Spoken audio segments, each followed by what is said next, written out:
जय जय पांडुरंग हरी, पांडुरंग हरी, जय जय पांडुरंग हरी,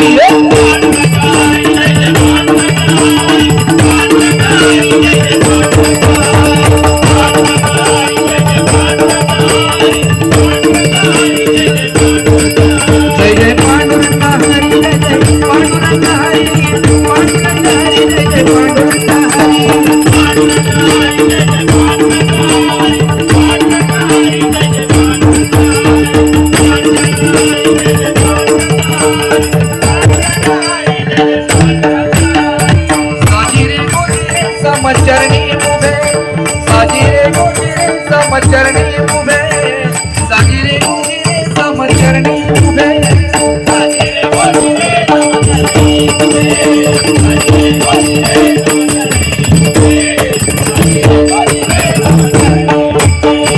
भक्ताजी आला विठेवरी शोभे, भक्ताजी आला विठेवरी शोभे,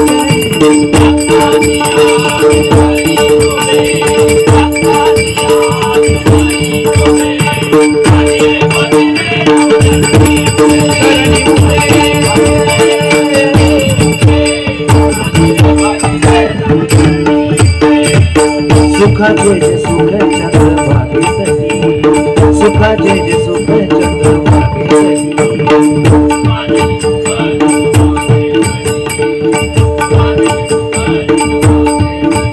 सुखाचे जे सुख चंद्रभागेसाठी. पांडुरंग आजही विटेवरती उभा आहे का? आई वडिलांची सेवा. एक गोष्ट लक्षात घ्या, घरातला गणपती सोडून दुसऱ्याच्या गणपतीला लाईनीत उभा राहण्यात अर्थ काही नाही. 1 किलो पेढा घेऊन जर सकाळी आपण दरबारात गेलो ना त्याच्या आणि सांगितलं देवा माझ्या मनातली सगळी इच्छा पूर्ण कर, करेल का हो भगवंत? एवढं सोपं आहे? तुमची इच्छा पूर्ण होते ना, पूर्वजन्मीचं सुकृत कामी येतं तुमच्या. एका दिवसात तुमचा भगवंत कधी तुमचा झाला नाही. एक लक्षात ठेवा, ब्रह्मदेव एका गायत्री मंत्रासाठी 30,000 संवत्सर वर्ष तपश्चर्या करावी लागली. 1 वर्ष नाही, 30,000 संवत्सर वर्ष तपश्चर्या. देव ब्रह्मदेव असून सुद्धा मग 1 किलोत भगवान माझं लग्न जमत नाही, जमवून त्याला काम धंदे नाही. आमची पुस्तकं घेऊन बसलो होतो आहे की नाही. यमराज एकदा आले ना हनुमंतरायाकडे, लांबूनच आवाज दिला यमराजाने, हनुमंतराय. हनुमंतराय आतल्या खोलीत बसले होते अंजनी माते बरोबर वार्ता करत. उठून बाहेर आले, बघतो तो यमराज उभा. म्हणाला यमराज आला म्हणजे गडबड आहे की नाही. यमराजला बघितलं सगळेच घाबरतात, कोणाक मरोचा असता काय हो, केस गेलं यमराज आल्यावर सगळंच उडतं. हनुमंतराने लांबून विचारलं कसं काय येणं केलं? म्हणाला ऐका ना हनुमंतराय, 19 संन्याशांपैकी 18 सोडून देवा, मी कोणालाच घाबरत नाही, पण एकटा तुमच्याकडे बघितलं की मला भीती वाटत. हनुमंतराय म्हणाले अरे घाबरण्यासारखं कारण तरी आहे काय रे, काय ते सांग, आलास का नाही? ऐका ना हनुमंतराय, 7 चिरंजीवी आहेत, त्यातले 6 सोडा, त्यांना मी अजिबात घाबरत नाही, पण तुमच्याकडे विचार केला तर मला गांबच फुटता. सांगू म्हणाले. म्हणाला सांग, आता एवढ्यावरनं आलायस ना तर सांग. म्हणाला ऐका ना हनुमंतराय, उद्या 12 वाजता अंजनी मातेला घेऊन जायचं आहे. मला सांगा हो, कोणाच्या आईला जर भगवंत न्यायला आला यमराज, बरं वाटेल का? हनुमंतराय रागाने लाल झाले. म्हणाले काय म्हणतायस, उद्या 12 वाजता न्यायचं आहे? अरे थोडस वाढवून दे ना. म्हणता काय करू हनुमंतराय, ब्रह्मदेवाचं लिखित आहे ते मी बदलू शकत नाही, पण ऐका ना हनुमंतराय, अंजनी मातेला जरा सांगा ना. हनुमंतरायाने आवाज दिला, अगं आई ऐक. हनुमंतराय आवाज देतात, अगं आई ऐक, यमराज आले. आईने आतून सांगितलं का आले? उद्या 12 वाजता न्यायचं म्हणतायत. म्हणाला असं का? सकाळी लवकर बोलव त्यांना घरी. मरण माहिती आहे उद्या आहे, पण सकाळी लवकर. पण कुठच्या आईला आपल्या मुलाला सोडून जायची इच्छा होईल? नाही होऊ शकत ना.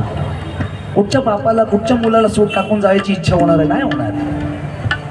आणि यमराज निघून गेले उद्या सकाळी लवकर येण्यासाठी. जसे हनुमंतराय आतमध्ये आले, अंजनी माता म्हणाले हनुमंतराय ऐका ना, म्हणाले बघा ना जरा यमराजाशी बोल करून घ्या, मला अजून काही काळ तुमच्यावर राहायची इच्छा आहे. शेवटी आई आहे होती, आई आहे. आईने सांगितली थोडं काळ मला द्या. म्हणलं हरकत नाही, बघूया आपण विचार करूया ह्या गोष्टीवर. दुसऱ्या दिवशी सकाळी यमराज दरवाजात हजर झाले. लवकर 12 वाजता यायचं ना, 12-12:30 वाजता घेऊन जायचंय. लवकर हजर झाले. अंजनी मातेने सुंदर जेवण घातलं. जगातली त्रेता, सतयुग, द्वापारयुग आणि हे कलियुग, या 4 युगातली एकच अशी माता आहे जिने यमाला जेवण घातलंय. अंजनी माता, दुसरी नाही, दुसरी नाही. आणि हे रामायणामध्ये भेटणार नाही. हो, शोधू नका कधी जाऊन ते रामायण. तुलसीदासी रामायण, वाल्मिकी रामायण, हनुमंत रामायण, या तिन्ही रामायण सोडायची. याच्यामध्ये ह्या शोधायचाच नाही. रामायण आहेत 24, आम्हाला फक्त 3च माहिती आहेत. ठीक आहे. वारकंड ऋषी आणि विभांड ऋषी यांच्या संभाषणातून 4थ्या रामायणाची उत्पत्ती त्याच्यामध्ये आहे. ठीक आहे. काय सांगितलं? दुसऱ्या दिवशी सकाळी हनुमंतरायच्या जेवढ्या घरी आले यमराज, जेवण चांगलं करून अंजनी मातेने घातलं. चांगले जेवले आणि जेवण झाल्याच्या नंतर यमराज निघाले. थांबायला तयार नाही. हनुमंतराय विचारतात, यमराज अहो 12 वाजता द्यायचं, तुम्ही चाललात कुठे? म्हणाला ऐका ना हनुमंतराय, पाशे आणायचे विसरलो. काय? प्राण काढायचे पाश असतात ना, ते आणायचे विसरलो. अहो तुम्ही पाश विसरलात तरी कसे? म्हणाला ऐका ना हनुमंतराय, ते पाश ज्या वेळेला मी धरायला जातो ना, तुमच्या आईच्या नावाचं जेव्हा जयघोष करतो आणि पाश जेव्हा धरायला जातो ना, त्यावेळेला ते पाश लांब पळतात आणि माझा हात लागला ना की त्या पाशाचं पाणी होऊन जातं. विचार करावं, किती भाग्यवान असेल ती माता, किती भाग्यवान असेल जिला यमराज सुद्धा ज्याच्या पुत्राला घाबरतोय. आणि यमराज निघून गेले, हनुमंतराय घरी गेले. आता ह्याच्याही पुढचं एक समीकरण आहे की यमराज आणखीन कोणाला घाबरत होते? ज्याला इच्छा मरण होतं, भीष्म पितामह. भीष्म पितामह या जगातला एकमेव व्यक्ती होता जो ब्रह्मदेवाचं सुद्धा भविष्य बदलू शकत होता, तो भीष्म पितामह होता. पण एक गोष्ट लक्षात ठेवा, तो ज्या बाजूने होता ते जिंकू शकले असते ना, जिंकू शकले असते कौरव, पण अधर्माच्या बाजूने होता म्हणून स्वतःचा नाश स्वतः करून घेतलेला आहे. त्याला मारणारा ह्या जगात पैदा झाला नव्हता. ही सत्य परिस्थिती आहे की नाही? पण झालं गोष्ट, अंजनी मातेने सांगितलं भीष्म पितामहांना घेऊन ये. आणि भीष्म पितामहांना सगळी गोष्ट सांगितल्याच्या नंतर भीष्म पितामह आले आणि अंजनी मातेच्या समोर बसले. 12च्या ठोक्याला यमराज आले.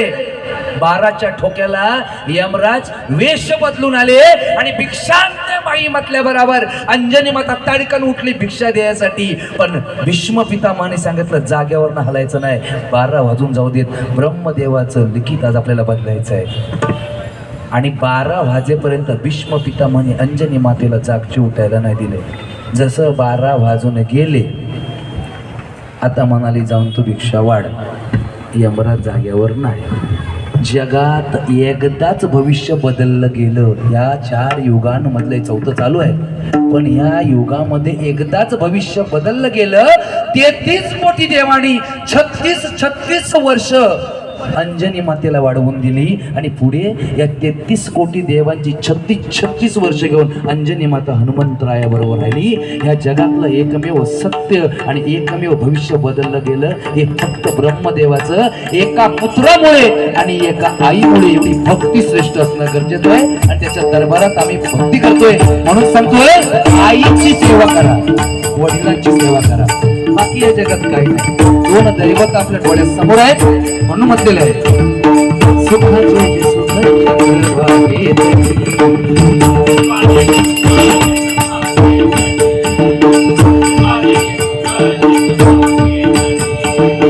उभे कसे केले कुंडलिका पाटी, उभे कसे केले कुंडलिका पाटी.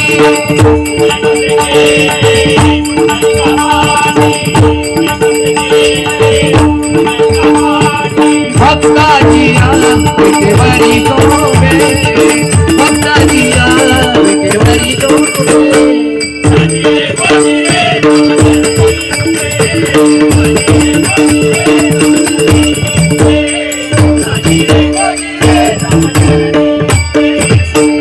कर दोन्ही कटी श्री चांगले,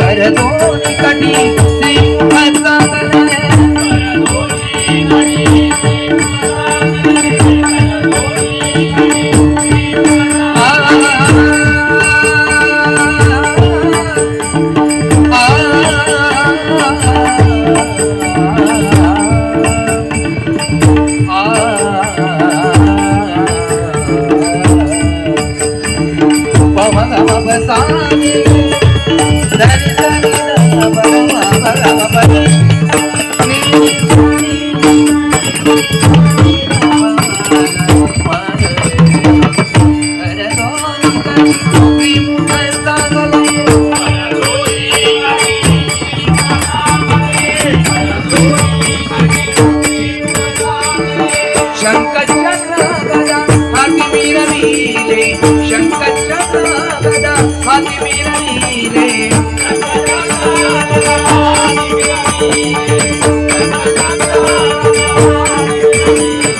भक्ताजिया विटेवरी डोंगरे भक्ताजिया विटेवरी डोंगरे